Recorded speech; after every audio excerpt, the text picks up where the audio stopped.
It's like 45 minutes, an hour. 45 minutes. Yeah, 45 to an hour. I think it Yeah. was. So, Dave, question: do you want to talk about like world building in history as it relates to all three of your series, or do you want to try and limit it to one or two? Or Yeah, all of my stuff, my non-brain too. We can talk oh about. yeah. Sorry, all of it. Yeah. No.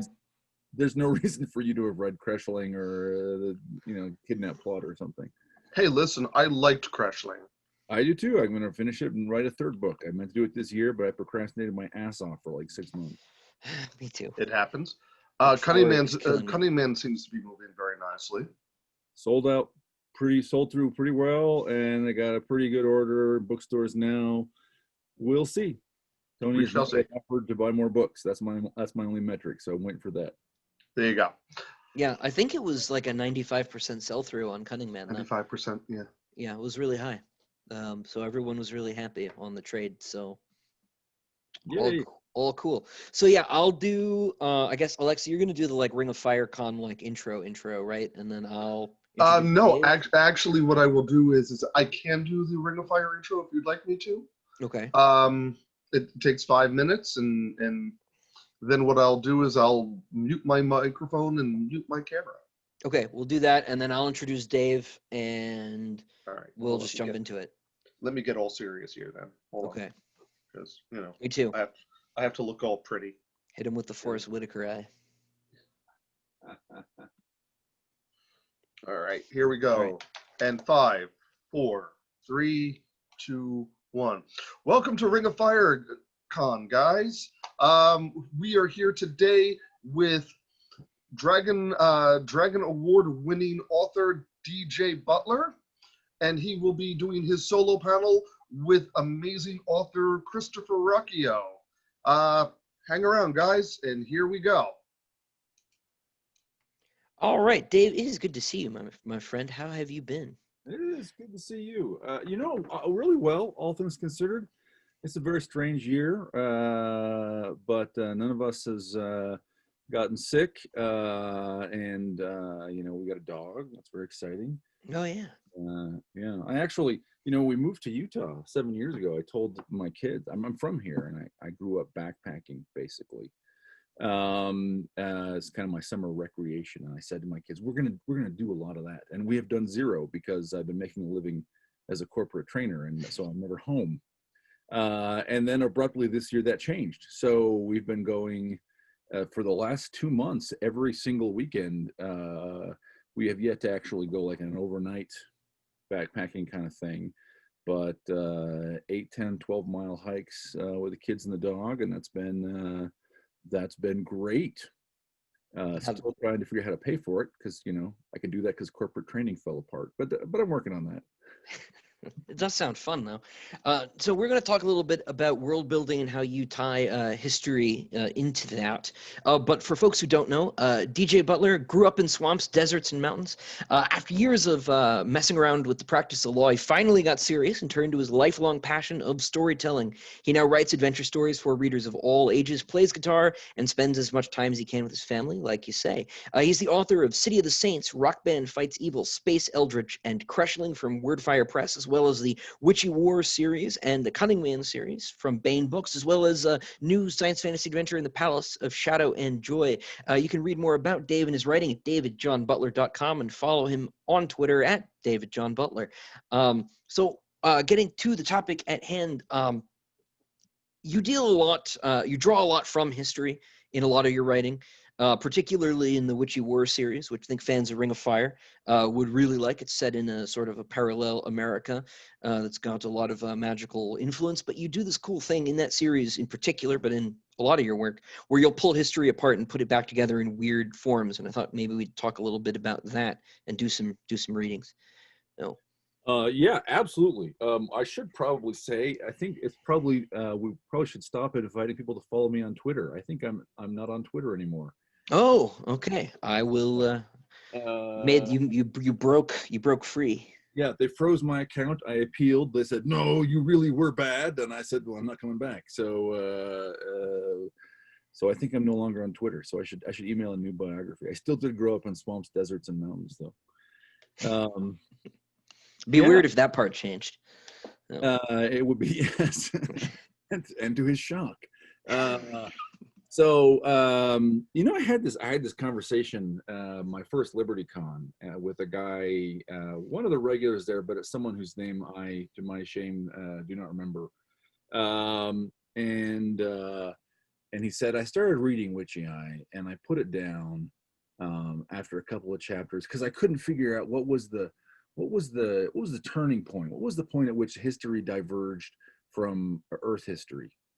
And I said, well, you're reading it wrong.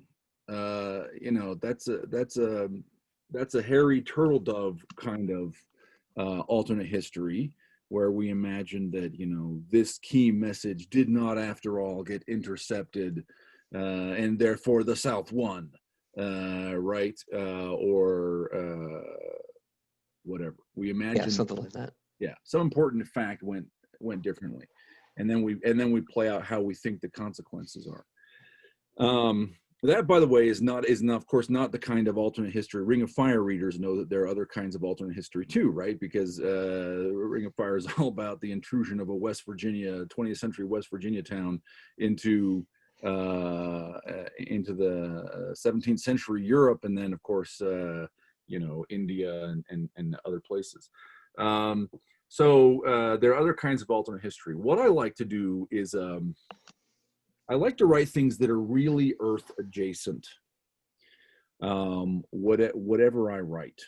And I do that for various reasons. I think one of the big ones is that a worker in mythology gets a big head start if he uses mythology that he already shares with the audience.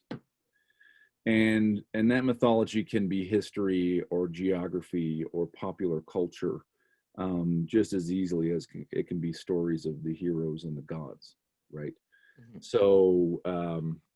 So I like to set stories. I've got a kids series, and my first big press books actually are not from Bain. They're a kids series, and they're set in Victorian England, except it's a Victorian England with a clockwork protagonist. He doesn't know it, he discovers it later, but also trolls and pixies and kobolds and things. And I did that, Victorian England is was a real time and place, but also exists as a mythology in our heads. We think we know things about Victorian England because we watch so many TV shows and movies, and maybe we've read some books, right? And so that gives you space to play around in the heads of your readers with their expectations and building on their knowledge or subverting their knowledge or tricking them, right?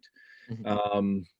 So the Witchy War in particular, book 4 comes out in November. It's called Serpent Daughter. This is book 1, Witchy Eye in mass market paperback. Does a similar thing with 19th century America, early 19th century America. I would say Jacksonian. We describe the period often as Jacksonian. It's set in the year 1815, actually.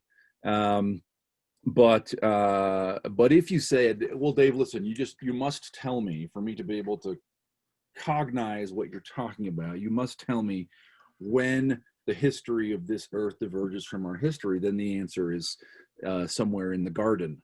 It diverges, and yet it is not diverged. It is kind of a funhouse mirror held up to our history and our mythology. Literally our sacred stories, Judeo-Christian sacred stories, and others, to tell a story, to kind of explore the heart of America. So to give you, that's pompous. So let me be more concrete, okay? So this is set in a. Actually, do I have, what I have? This is kind of fun. So at the very beginning, when I was just thinking about writing this story, my son William, I think it was the year after he had second grade homeschool, okay? And so we had purchased this curriculum. The state of Idaho says, look, you can do whatever you want for your kids, but if we come by to audit you, you got to show that if they're not in public school, they're getting at least as good an education as they would in public school. And so the way most people do this, satisfy this requirement, well, for the most part, they're not audited, so it doesn't matter, right? But what you do is you buy a curriculum and you make your kid work through the curriculum. So, and that came with a bunch of books, but it also came with stuff like this map of the United States. And it's a little bit hidden behind my bookshelf here now. But some of the earliest stuff I did with that, with the story, really involved that map and a dry erase marker. And in fact, the first, like anything else, the first scratches didn't survive. So originally I took this map of the 48 states, and I was writing elves here, dwarven strongholds, and I had a very kind of straight Tolkien traditional fantasy kind of setting in mind, that would nevertheless be recognizably America. The elves and the dwarves, or especially the dwarves, basically also the elves, went away, but I still have the map hanging on my wall. So the setting is North America. The name America does not appear in any of the books. It is the Empire of the New World east of the Mississippi, and it is organized like an elective. It is an elective empire organized somewhat like the Holy Roman Empire, right? Somewhat, because the Holy Roman Empire is sort of an accidental conglomeration of land holdings of one family and other things that fell into the orbit. This is more deliberate. There is a 1784 Philadelphia Compact organized under the auspices of the Penn landholder John Penn and the Lightning Bishop Benjamin Franklin, to create an elective empire, right? So they're in this world, they're deliberately modeling it somewhat on the Habsburgs rather than on like the Swiss cantonments or the other, classical Athens or the other examples that our founders were looking at.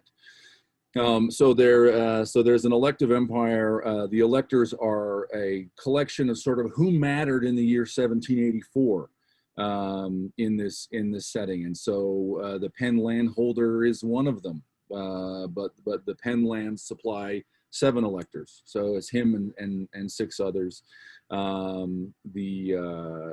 are Native American groups. There are Algonquins who send electors. There are Iroquois who send electors. There are clerics, and the Bishop of Boston is an elector, and there are political figures. And so these powers are basically independent, self-governing kingdoms who then send electors to do a limited number of things, including, principally choose the emperor. So story opens 30 years later, 31 years later, in Nashville, and it's the day of the tobacco fair. So I think it's October, early October, late September, Nashville. And Sarah Calhoun is a teenager. She's 15 years old. Sarah's a lot of fun to write. She's smart. She's very active. She's fierce. She's violently loyal, and she's also paranoid and xenophobic and kind of mean. And so she's understood to be the last daughter of the youngest child by some mysterious mistress of the Calhoun elector. So the great the Appalachian people have 13 great families, the so-called ascendancy, and each of them sends one elector. So he's the Calhoun elector, and he's a war hero. And she's his daughter, believed to be his daughter, and she's leading the family young'uns down to the fair to sell their crop. And she becomes the victim of an attempted kidnapping. Who goes to kidnap her? There's a Yankee chaplain who's he's a Martinite. That is to say, he's a priest after the order of Saint Martin Luther, whose fundamental principle is that the firstborn should not be allowed to hold political power over the children of Eve.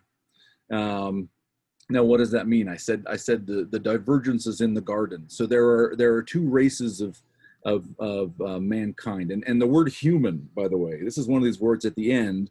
I run searches to make sure certain words haven't accidentally crept in, like Pennsylvania if used wrongly, or like America, or like human. So there are two races of mankind.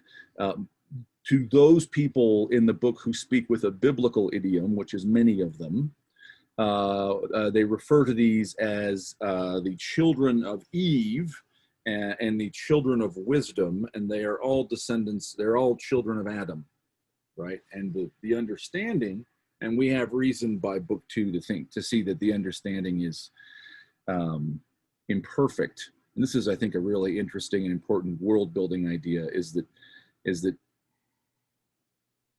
people in the real world don't know the facts objectively. We don't agree on the facts. We all know our facts. Some of us are right, some of us are wrong. But it's way too easy to say in the year X, this happened. In the year Y, that happened. People actually work in narratives. They tell each other stories and songs and ask each other riddles and tell each other jokes that embed partially correct information. So Martin Luther came to prominence when he nailed the skin of the elf heretic Setes, the firstborn heretic Setes, who was the mayor of Wittenberg, who dared to exercise authority over the children of Eve to the church door.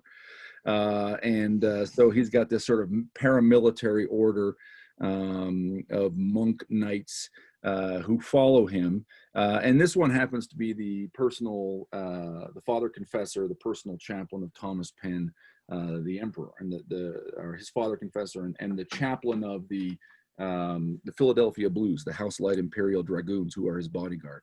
And he's a Yankee named Ezekiel Angleton, and Ezekiel and his dog's body, Obadiah, have come to Nashville looking for Sarah, and they try and kidnap her.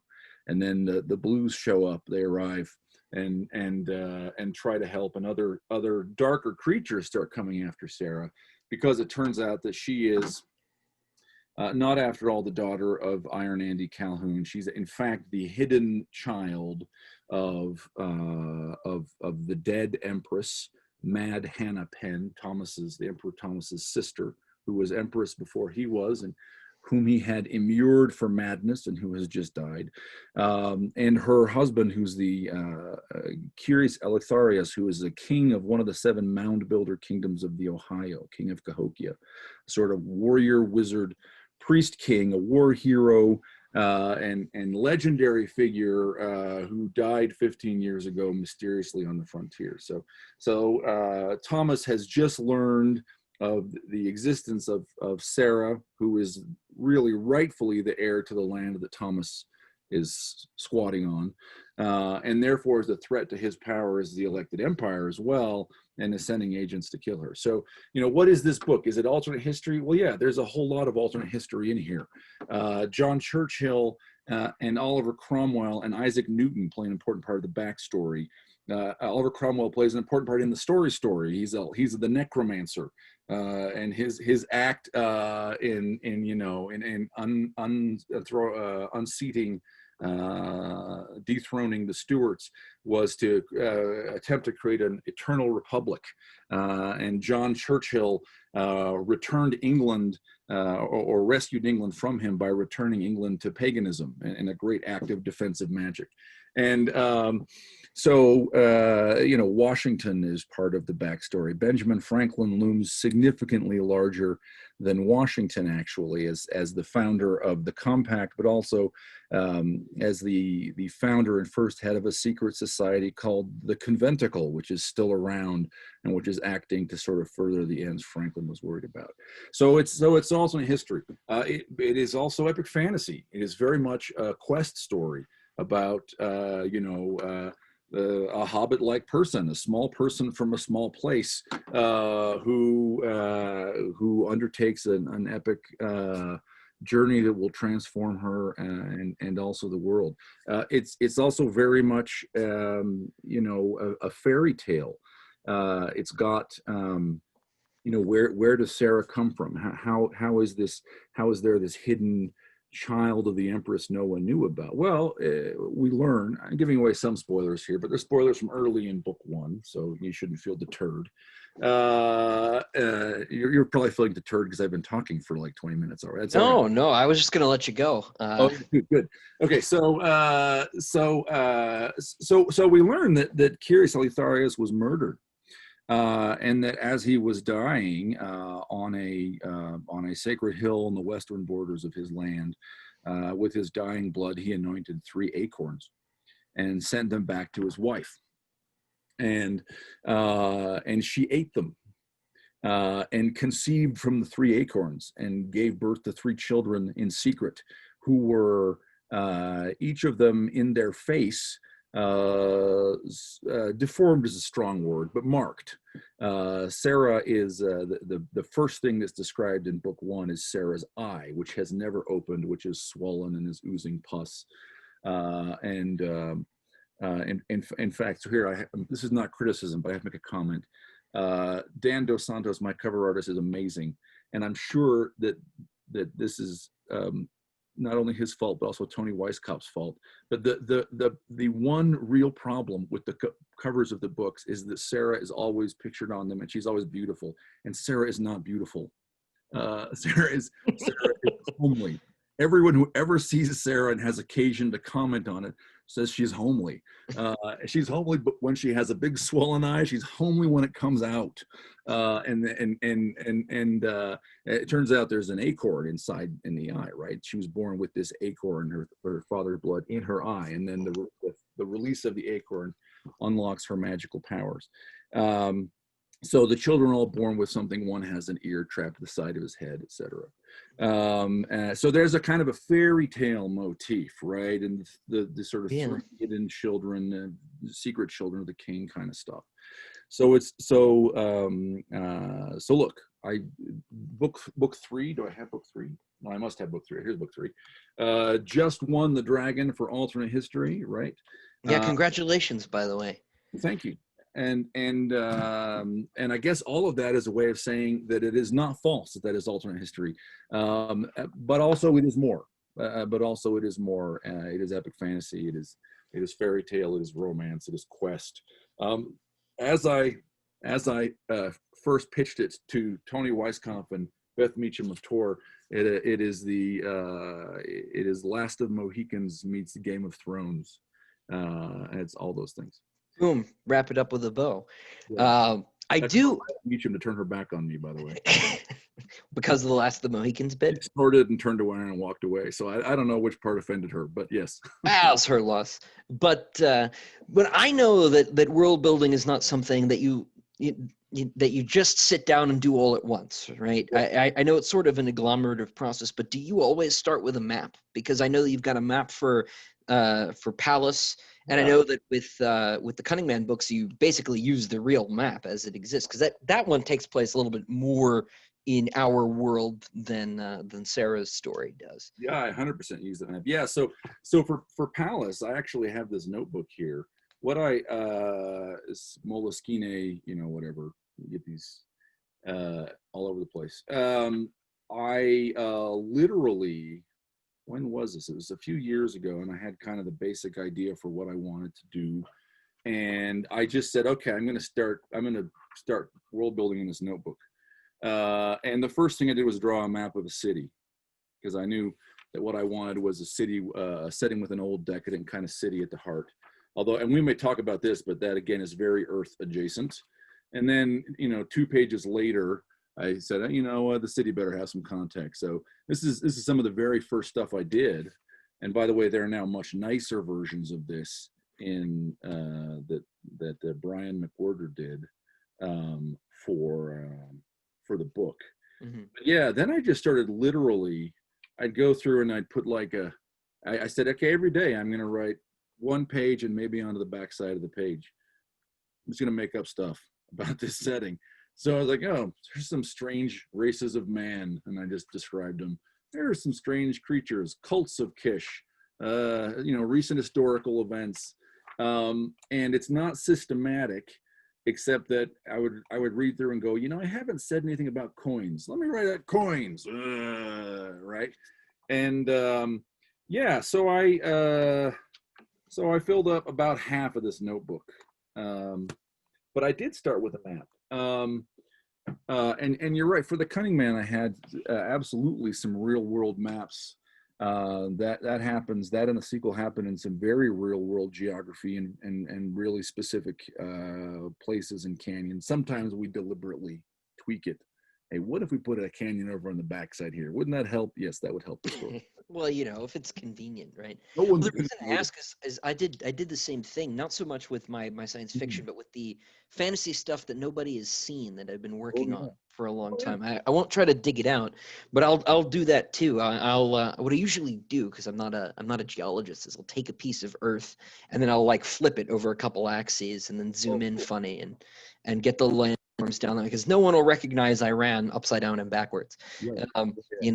And sort of go from there and try to grow cultures out of places. And I'll do, I guess, sort of the same thing that you're doing with the Witchy Eye setting in particular, where I'll try to build a culture that's like the culture that occupies that real geography, and maybe recognizable to people who know what I'm talking about. But my stuff's a little bit more removed. You're not gonna find Andrew Jackson's bones on display in New Orleans or anything.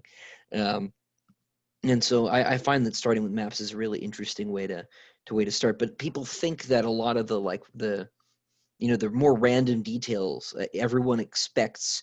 And this is true, I think, of all writers who do this sort of world building, that if they turn over a rock and they find some strange lizard that you just made up, that it was always there and that you didn't just put it there right before, right?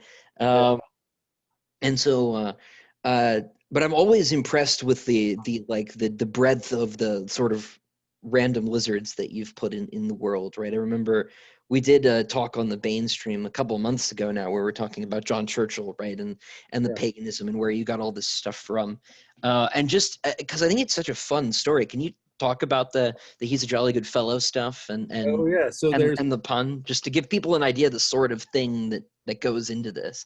Well, let me tell you two different kind of sort of that's two different things. I'm going to talk about both those. So first of all, the pun. So in the real world, John Churchill's father is named Winston Churchill, and if that sounds familiar to you, it's because he's like 13 generations great grandfather of the Winston Churchill we all know. And Winston is small gentry. And during the interregnum, while Cromwell is Lord Protector, those guys are out. So they're out kind of hiding and trying to keep together in the countryside, or fighting with the #resistance. And it's a very different kind of resistance. And not the Star Wars one. Star Wars. And then when Charles II comes in, right, they all want back into court. So they do things to ingratiate themselves to the new king. And Winston Churchill, the first, writes a book called Divi Britannici, Latin title. I'm pretty sure it's actually in English, but Latin title, and which means Divi, or illustrious men. So the title is something like Famous Britons. And it is a work on heraldry and genealogy. Okay, and of course, genealogy right up until yesterday was really a trade that was all about making up crap to flatter the people who were had the money to pay you, and convince them that they were descended from Charlemagne or Adam or whoever you wanted to connect them to. Sure. Nebuchadnezzar. So he writes this book. And this is his ticket back into court. That's the real world. So in the fake world, in the Witchy War setting, John Churchill's father writes a book called Dei Britannici, which means British gods. And I've written a story about this, actually. And it's called Dei Britannici, and it was published on the Bane website. And I think it's going to be in a collection of my stories I'm going to put out with a small publisher next year here. Yeah, and it is free on Baen.com too. So if anyone wants to get into Dave's work for free, that'd be a great place to start. It would be. And there are several free stories online. Yeah, because that is a hell of a story too. I really like that one. Oh, thank you. I had a good time with that. So, among other things, it's an homage to my good friend Ted.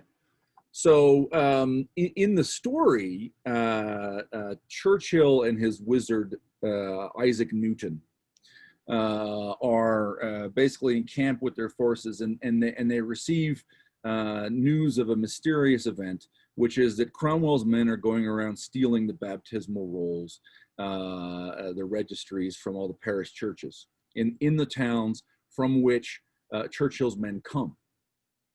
And Newton deduces that what's going on is that Cromwell is preparing a magical attack against Churchill's forces, because by the laws which Newton himself has formulated, or in the real world, the anthropologist James George Fraser, right, things that have been in contact are always in contact, and things that are like each other are fundamentally connected.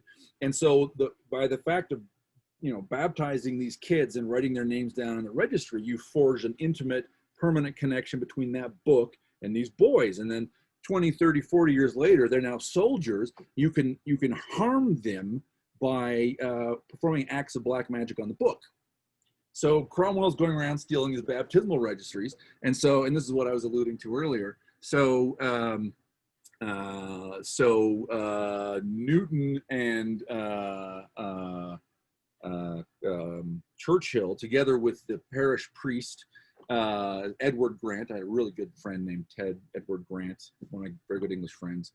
So, and it's systematically excommunicates all these guys, and baptizes their horses in their names. So Cromwell casts his spell, and believes he has killed, 10,000 men. He has effected a massacre of horses and dogs and cats and camp mice, right? And then when his armies come in to clean up the remains, these guys all stand up because they're not dead in attack, right? So that's the basic story, and this is the pun is the Dei Britannici, British gods, versus the Divi Britannici, British illustrious men. So that's the pun. Right? I just think that's awesome. Yeah. So I have Elvis jokes and Incredible Hulk jokes and Dukes of Hazzard jokes too. But also I have jokes that people should be like, there should be people who are Egyptologists or read Hebrew who are like, wait a minute, I think you just made a pun. And the answer is, yeah, I probably did. So the other one. So, and this kind of connects to the point about world building, right? We were talking about,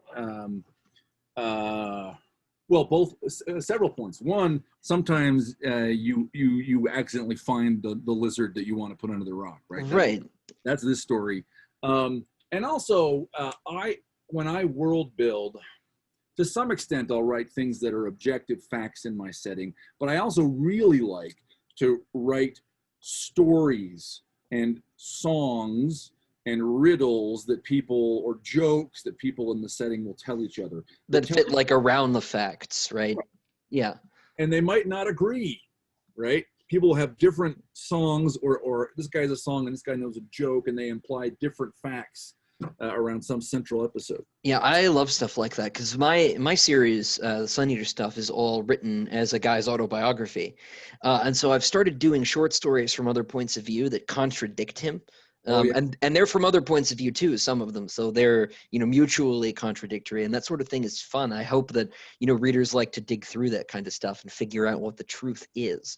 Because that's more fun than just, listing out the events, in any sort of, objective, fictional way, right? So I love stuff like that. Something else I believe, and I'm going to get back to this third thing here. I have not forgotten it, but something else I believe. I think you get the readers that you deserve.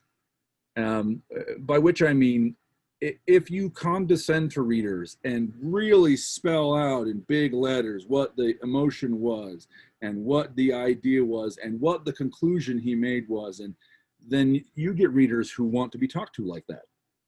And because that's who's going to enjoy your books.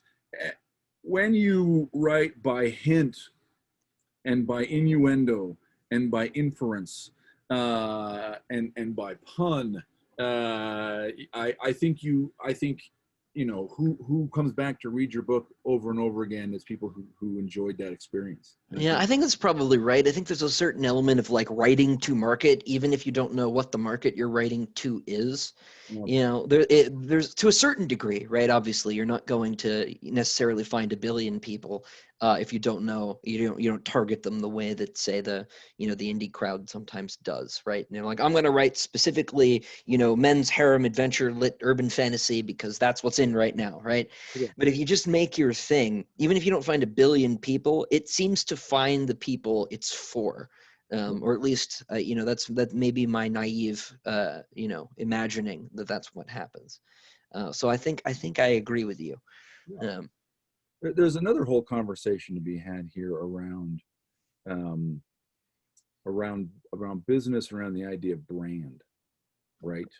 Around the idea that your persona and public behavior, and also the nature of your writing, the consistency of those things over time, will attract people who like you and who like the kind of books you're writing. So I think there is a market out there for everything, and the challenge is not all markets are equally big, and the challenge is finding that market. How do I find right it? or equally localized? Yeah, Right. Yeah, I think that's probably right.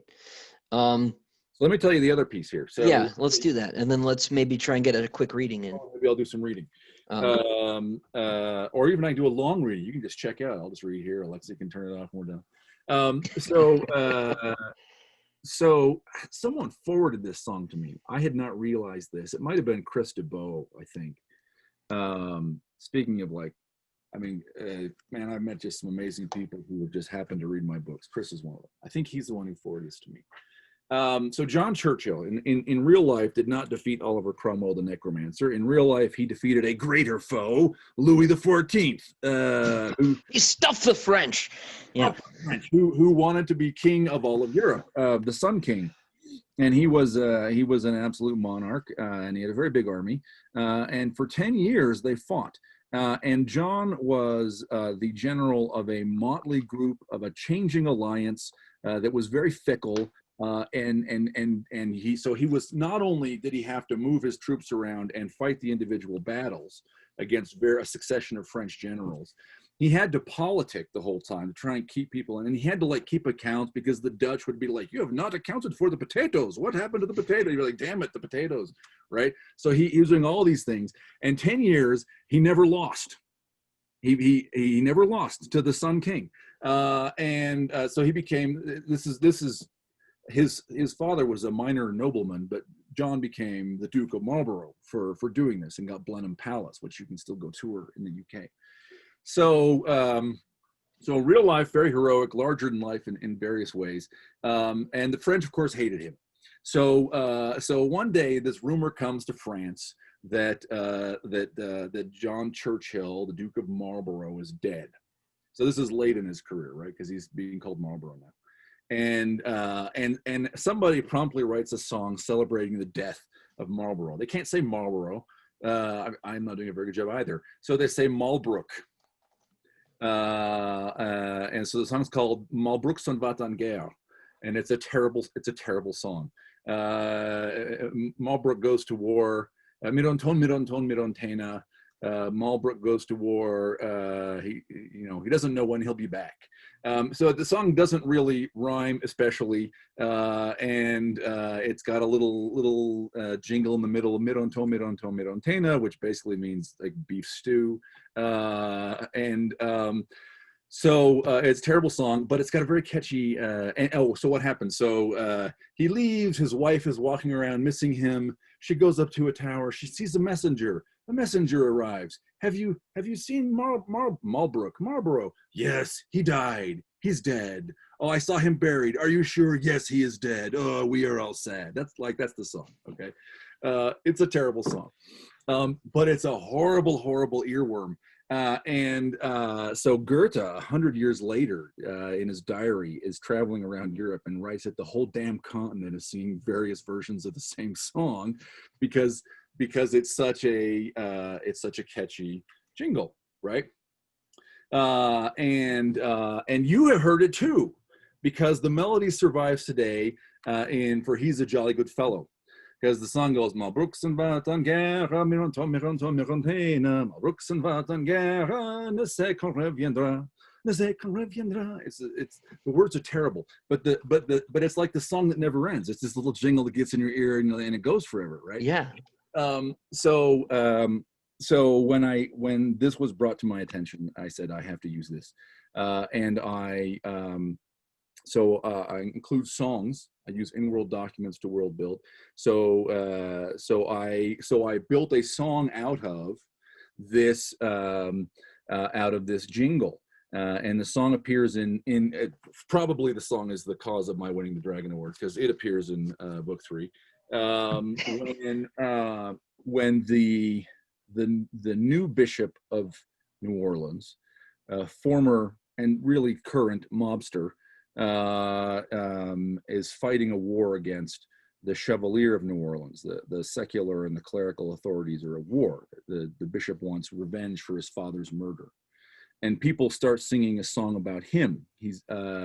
Which is L'évêque s'en va en guerre, l'évêque s'en va en guerre, mironton, l'évêque s'en va en guerre, ne sait où dormira. So it becomes a song around this kind of rebel bishop and his war.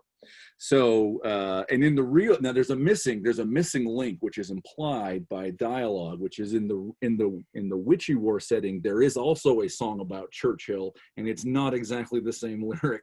I love that stuff. So yes, so that's on the fly. I did not sit down and like do that out in advance. I built that in as I discovered that song. Yeah, it's one of those things you stumble into. Yeah. Yeah. Well, Alexi's telling us it's time. Alexi, do we have time for reading, or are we going to just wrap it on up? We certainly have time for a reading. Sure. All right. Well, Dave, I'll let you read then, and I will be right back. I'll see you guys in a minute. Okay. So I'm going to put on my old man glasses, my cheaters, Aaron Michael Ritchie, my sometimes co-author likes to call them. So I'm reading. This is from chapter 1 of Witchy Kingdom. This is what I liked to read on tour with Christopher Ruocchio and Chris Husberg. It's a sequence I sometimes call the courtship of Thomas Penn. Thomas's great failure is that he's conscious that he's fighting these nieces and nephews of his for his power, and he has no heir. And so if he simply fails to reproduce, they'll probably end up with his land anyway. So this is him trying to get married. "You are not young," Temple Franklin said. The two men sat in Thomas's carriage outside an immense stone house, glittering with light. "I'm not old," Thomas shot back, "and if I'm old, you're older." "Yes," Temple agreed, "which is why I'm so very concerned about generating heirs.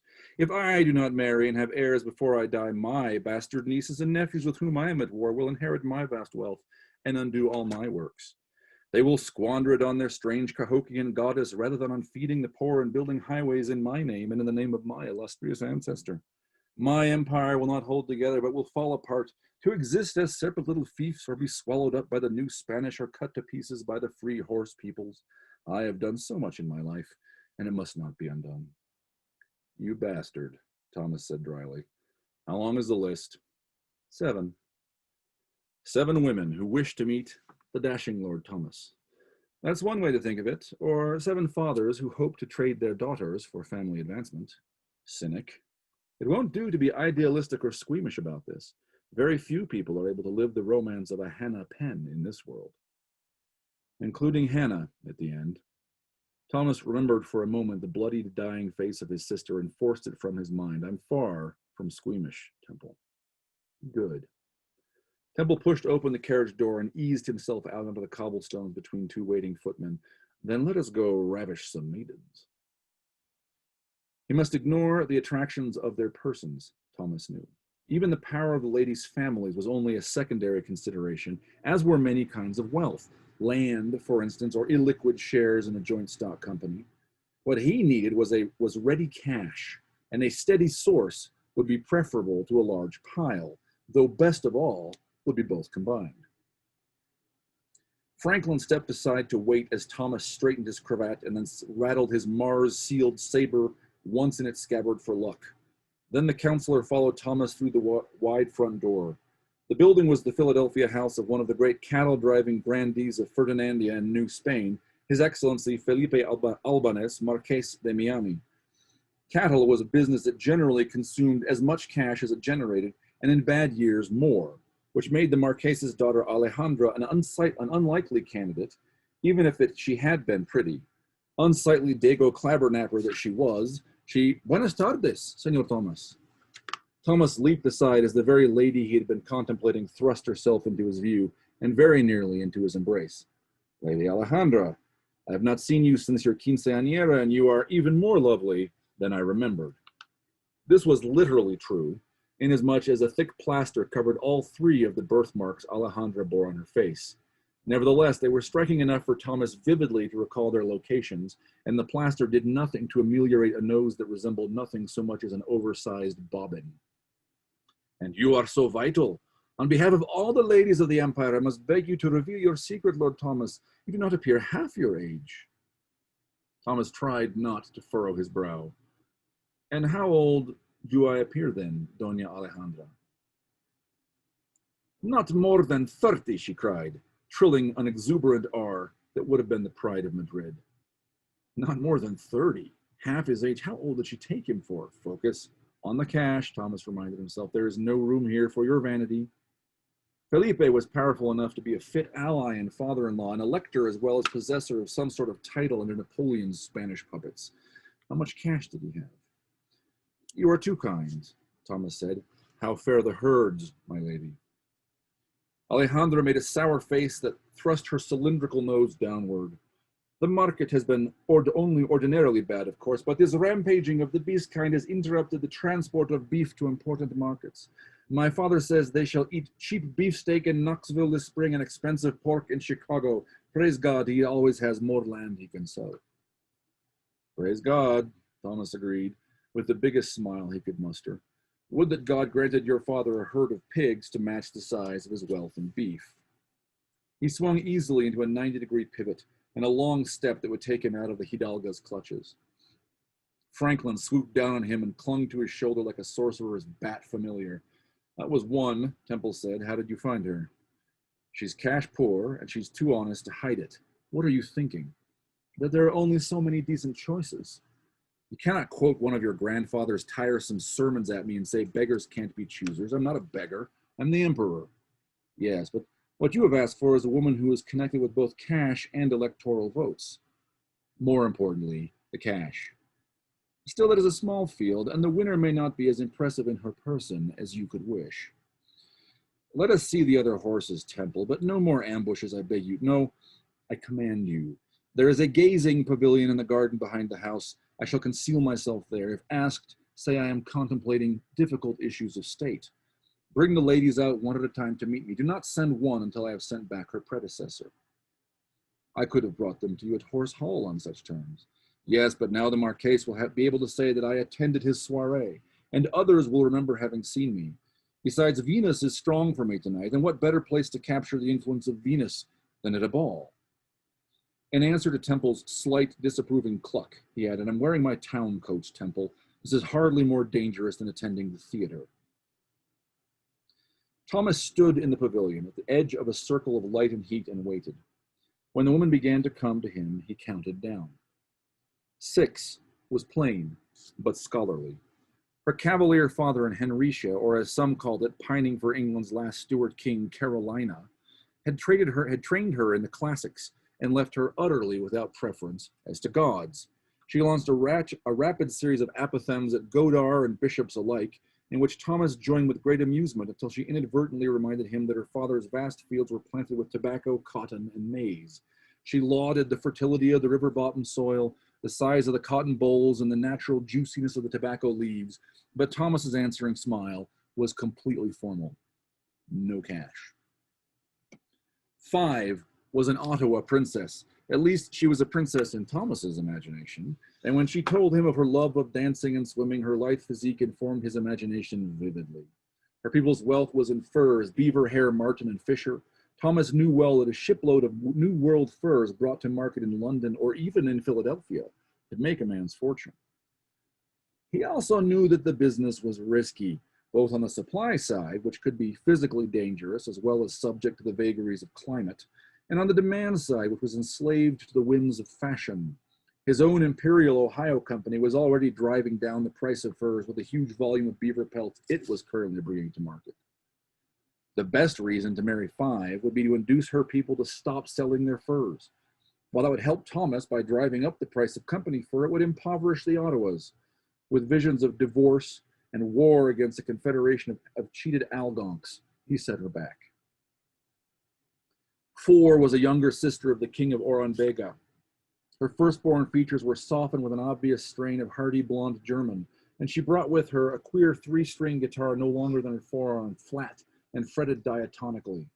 When she had finished singing a lilting ballad about the love of some queen who had died as her realm was flooded by the sea, she reminded Thomas of her land's wealth in coal and salt deposits, as well as its famously fertile soil.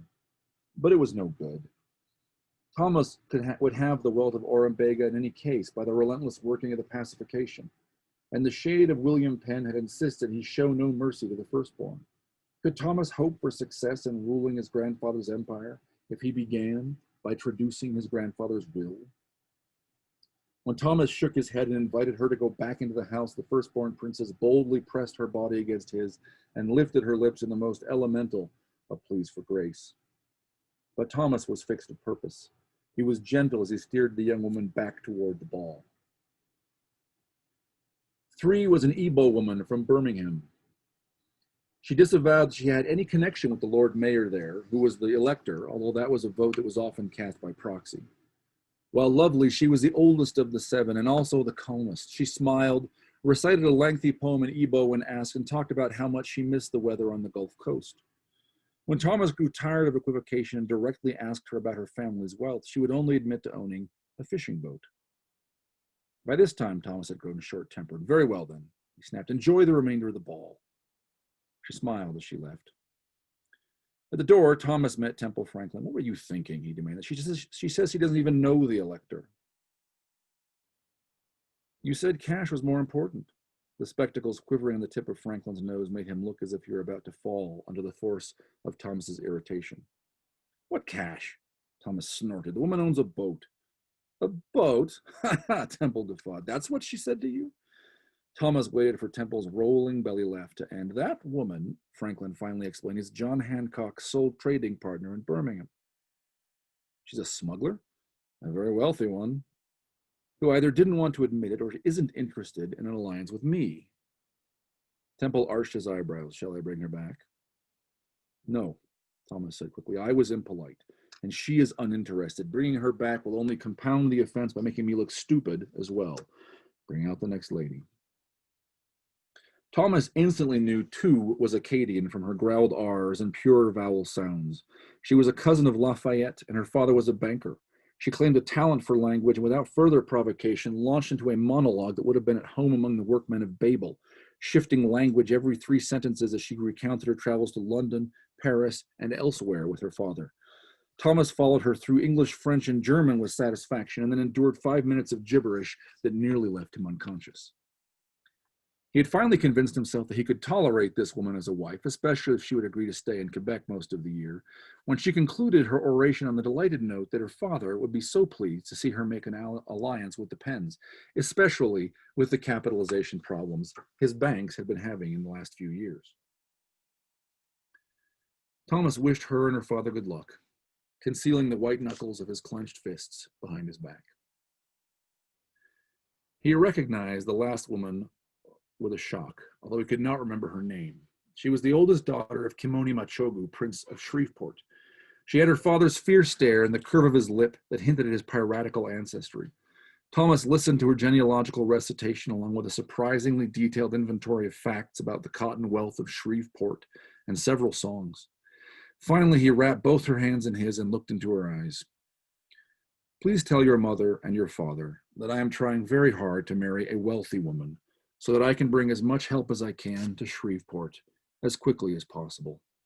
Are you going back home? The girl's hands trembled as she shook her head. No, I am staying here with my sisters. Good, Thomas said. For now, that's wise. Temple Franklin found him a few minutes later, leaning his forehead against the cool trunk of a magnolia tree and sinking his nails slowly into its bark. I take it none of them was a match, Temple said. You do so many things so well, Thomas said slowly. It turns out that finding a suitable bride for me is not one of them. Did you try the Lord of Potosi? He's so wealthy, he's not interested in you. What about the silver miners in Georgia? Ben Yehuda said he'd be willing to talk. How do you feel about wearing a little round cap and giving up pork? I suppose I'd be willing to wear a cap. I rather think it's the other requirement that is non-negotiable. Next, he'll be wanting to discuss circumcision. Thomas sighed. Well, then, Temple, I think our course of action is obvious. He straightened, stretching the muscles of his back and looking up into the night sky for guidance. Obscured by winter clouds and the lights of Philadelphia, the stars gave him nothing. His burdens felt, if anything, heavier. I haven't yet consulted with the Anakim, Temple pointed out. The wealthiest of them will be the ones with the largest pile of lake fish and otter's bones, Thomas said, not a help. However interesting it might be to make love to an 8-foot-tall, red-headed woman with hands like coal scuttles in a bed perched atop a pole. No, our solution is rather nearer to hand in New Amsterdam. You have someone in mind? Thomas nodded. It's time to settle a lawsuit.